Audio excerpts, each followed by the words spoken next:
பிடித்தா என்னடா அந்த பொண்ணு ரீல்ஸ் எல்லாம் பண்ணிட்டு இருந்துச்சு, இப்போ வந்து ஓன் வாய்ஸில் பேசியிருக்கேன்னு சொல்லிட்டு பயப்படாதீங்க. இப்போ நான் எதை பற்றி பேச போகிறேன்னா, எனக்கு வந்து பப்ளிக்கில் பொதுவான ஒரு இடத்துலலாம் நடந்த ஒரு இன்சிடெண்ட், நான் அன்றைக்கி ஃபீல் பண்ணது அந்த ஒரு விஷயந்தான்.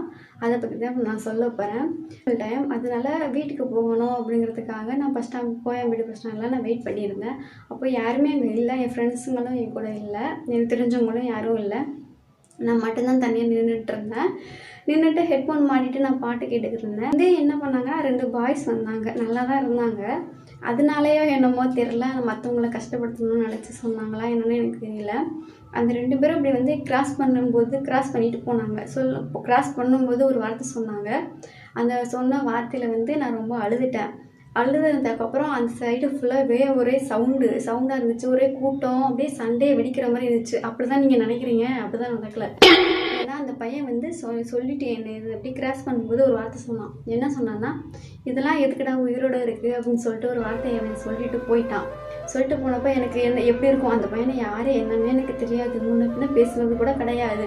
அவன் யாருன்னே தெரியாத ஒரு பையன் என்னை போய் இப்படி சொல்லியிருக்கிறானே அப்படின்னு சொல்லிட்டு எனக்கு ரொம்ப கஷ்டமாக இருந்துச்சு.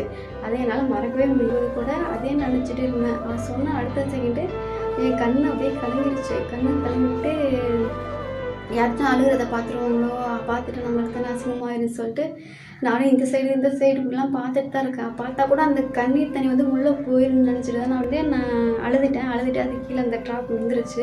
அதுக்கப்புறம் வந்து நான் ட்ராவல் பண்ணும்போது என் மனசுக்குள்ள என்ன தோணுச்சுன்னா, நம்ம நல்லா இல்லையோ அழகா இல்லையோ அதான் அப்படி சொன்னாங்க, அதனால தான் அப்படி சொல்லியிருக்காங்க, நம்மளாம் திறந்துருக்கவே கூடாது அப்படிலாம் நினச்சி நான் ஃபீல் பண்ணேன். ஏன் இப்படி சொன்னாங்க, இது ஃபுல்லாக தான் அந்த ட்ராவல் ஃபுல்லாகவே இதே நினச்சி ஃபீல் பண்ணிக்கிட்டு தான் நான் போனேன். இது என் லைஃப்பில் வந்து பொதுவாக எல்லாருமே இருக்கிற இடத்துல நான் தனியாக நின்று அசிங்கப்பட்ட ஒரு மூமெண்ட். அந்த மூமெண்ட்டு இதே மாதிரி நீங்களும் கன்ஃபார்ம் எப்போயாச்சும் ஒரு மூமெண்ட்டை நீங்களும் ஃபேஸ் பண்ணியிருந்தீங்கன்னா நீ சொல்லுங்கள். இப்போ நான் உங்கள்ட்ட சொன்னனால என் மனசில் உள்ள பாருங்கள் உங்களுக்கு குறைஞ்ச மாதிரி இருக்குது. அதே மாதிரி உங்களுக்கும் குறையணும்னா கமெண்ட் பாக்ஸில் கமெண்ட் பண்ணுங்கள்.